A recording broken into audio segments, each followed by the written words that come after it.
Hello everybody, my name is Bill and welcome back to the NCAA Football 2007 Dynasty Mode explanation. We are now in week 9, but I want to go over the key games from week 8, which I believe I haven't gone over the key games in the past couple weeks, or the results of the key games at least. I was predicting Idaho was going to win this game. As you can see, they got completely demolished by Fresno State, 59-14. I guess they heard I was calling them an underperforming team and proved me wrong. And USC, who was the number 5 team at the time, suffered the curse.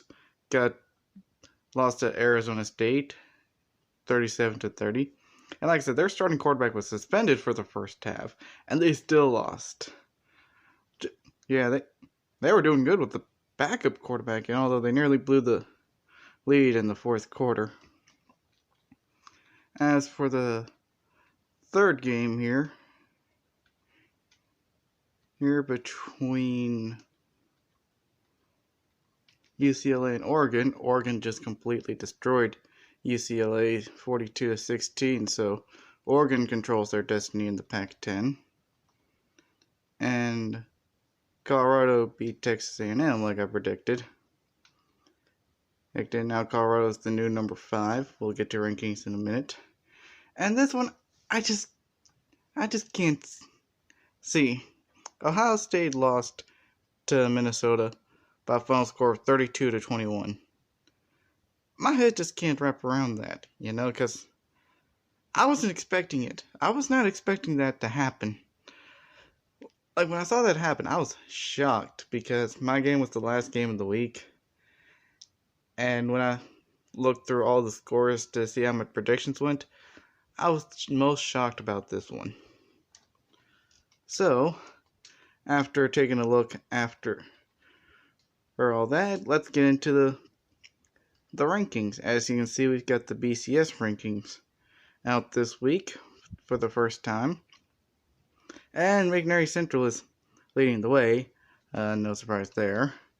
Followed by West Virginia, then Texas at number 3, Penn State number 4, Colorado's number 5, Tampa Bay's number 6, Arkansas 7, Wisconsin is 8th, 9th is Northern Illinois, 10th is Ohio State, 11th is USC, 12th is Oregon, 13th Minnesota, 14th Michigan, 15th Arizona State, 16th Auburn, 17th Florida State, 18th Alabama, 19th Oklahoma, 20th Iowa, 21st NC State, 22nd Texas A&M, 23rd Boise State, 24th Florida, and 25th Nebraska. Now for the top 25 coaches polls. Of course, number 1 is going to be McNary Central here as well, followed by West Virginia, with Penn State number 3, number 4 Texas, number 5 Colorado, number 6 Tampa Bay, 7 is Wisconsin, 8 is Ohio State, 9th is Arkansas, 10th is Northern Illinois. Northern Illinois has received a first place vote. Wow. That's crazy. Northern Illinois has received a first place vote, along with Texas, although Texas is normal. Northern Illinois, I'm actually surprised by. 11th is USC, 12th is Michigan, 13th is Minnesota, 14th Oregon, 15th Florida State, 16th Arizona State, 17th Auburn, 18th Alabama, 19th Iowa, 20th Oklahoma, 21st NC State, 22nd Nebraska, 23rd Texas A&M, 24th Boise State, and 25th is San Diego State. Now, San Diego State's the only team that's in this top 25 that's not in the BCS top 25. And in the media, we got, of course, McNary Central leading the way yet again, followed by West Virginia, again. Then we have Texas, Penn State, Tampa Bay, Colorado, Wisconsin, Ohio State. Northern Illinois is number 9 here. 10th is Arkansas, 11th USC, 12th Arizona State, Oregon's 13th, 14th is Michigan, 15th Minnesota, 16th is Auburn, 17th Florida State, 18th Oklahoma, 19th Alabama, 20th Iowa, 21st Texas A&M, 22nd NC State, 23rd Boise State, 24th, Nebraska, and 25th are the Mickey Devils. They finally make a full appearance for the first time in this series, and it's about time. Took them long enough. And now for the bottom 10 of the week, we can already guess which two teams are starring in the bottom. And at number 1 for the bottom 10, it is none other than San Jose State. 8. As you can see, they lost to Hawaii 56-49 in their last game. Managed to score 49 points, but yeah, if you allow 56, you can't win. Reminds me of my junior year of high school with our homecoming game. We scored 49 points, we just gave up 70. So, yeah. San Jose State's bringing back some of those old football memories that I don't want to relive when our football team is bad. Number 2, Boston College, because they lost to Notre Dame bad 34-3. Notre Dame was horrible last season. Like, they didn't even make a bowl game. So Boston College lost to a very improved Notre Dame team that's out to prove something this year. I'm pretty sure Boston College had something to prove this year as well, but they have not done so this season. At number 3, I put in Purdue because they're 0-4. They're a 3-star school, yet they're 1-7. I know the Big Ten's a tough conference to get a win in, and they had just lost to Northwestern 31-3. Next opponent's Wisconsin. Yeesh. Good luck with that one. And number 4, we have Kansas, another tough conference bottom feeder here with them in the Big 12. Although they've got a 2-star program, so them being 1-7 is probably expected. Their quarterback's going to get close to that 1-to-1 ratio. And it's bad when your running back is both the leading rusher and leading receiver. At number 5, we have Idaho, which, 1-star program, we don't expect all that much. Like I said, they just got walloped by Fresno State. I'm guessing because Fresno State heard what I said about them. So hopefully, eventually they can bounce back and get another win.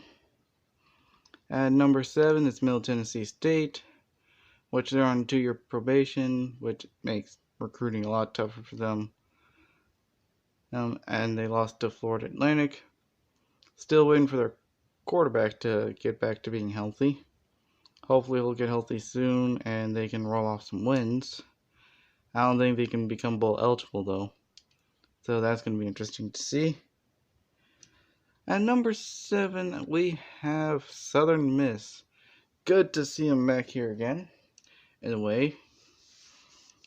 But you see, they're kind of underperforming still, in a way, because they started off undefeated in the conference, and then they just fell off. And they've got one guy basically doing everything out there on defense in Lloyd. So, yeah, kind of hard to win when you got one guy on defense trying to do everything. At number 8, we have Rutgers. Sure, they're in the Big East, and the only real good Big East team is West Virginia, and what would eventually become the American Athletic Conference, because Big East decided, hey, we're not going to do football anymore, we're going to do just basketball. So they're like, fine, we'll just go ahead and make a new conference.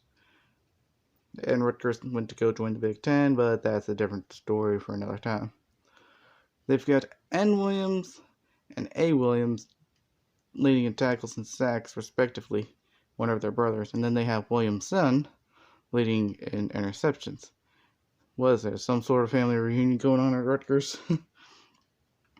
At number 9, we have Eastern Michigan, which they're not doing the best this year either, and they just lost. Well, actually, they just won against Ohio. So, but they're just not doing all that good this season anyways. They're 1-4 in conference play, basically have no chance of winning the MAC as well. Well, and at number 10 is Texas Tech, who just got demolished by Texas in their last game. And their next opponent is Kansas State.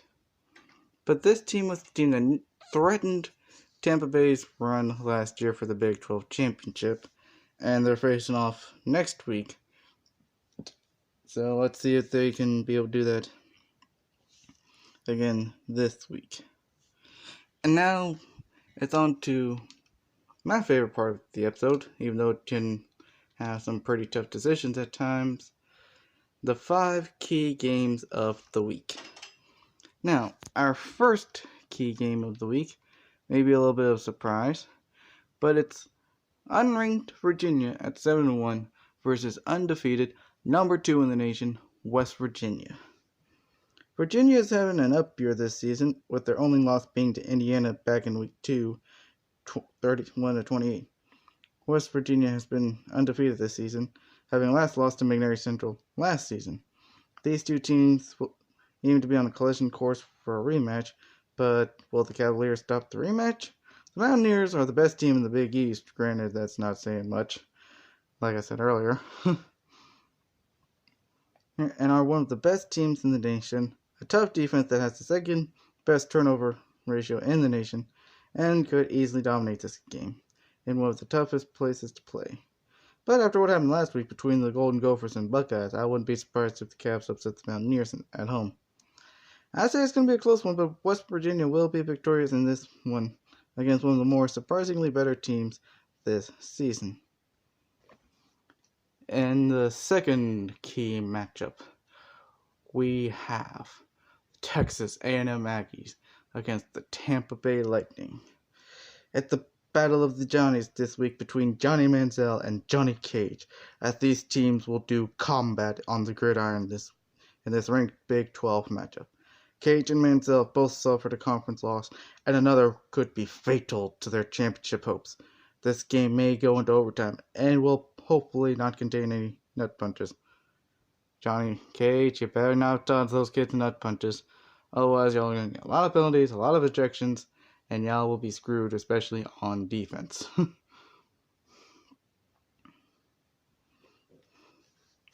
Cage and Manziel have their teams to be prepared, but after a loss to Colorado last week, will the Aggies be able to pull off the upset this week?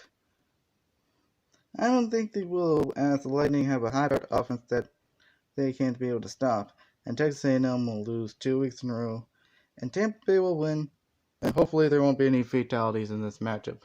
Johnny Cage, you best not cause any fatalities in this game.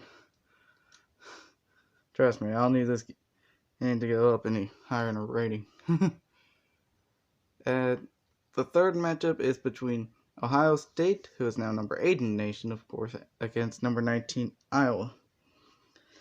After that tough loss at home against Minnesota, the Buckeyes have to go on the road to face the new, undisputed, undefeated leader of the Big Ten, the Iowa Hawkeyes. This will be the game to most watch for, as Ohio State has to win to possibly win the Big Ten championship. Iowa already has Ohio State's championship dreams under their foot and could finish the job here this week. The Hawkeyes have a defense that could rival the Buckeyes' offense, and I think Iowa will finish the job here, have full control of the Big Ten all to themselves. Ohio State could be going on a downhill spiral, but could easily bounce back as well and get a good bowl game. Now, obviously I've been proven wrong before, especially by Minnesota.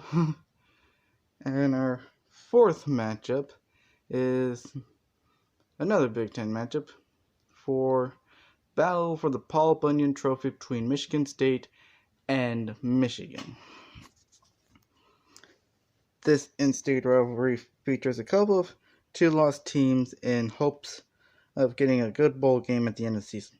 Michigan State has been on a little bit of a slump, losing 2 straight, as Michigan has bounced back and won 2 in a row after their loss to Wisconsin. This will be possibly one of the closest games in this rivalry between these two. The Spartans have a tough team that's balanced, and the Wolverines have a better team than the stats say, because they faced off against McNair Central, and that kind of bombs your stats in the first place. I just think the Wolverines are going to prove that they are the better team, win the Paul Bunyan Trophy, and control their destiny in the Big Ten.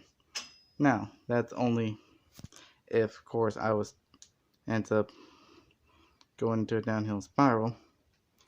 And our last matchup of the week is going to involve our 5th ranked team in the nation, Texas and Colorado.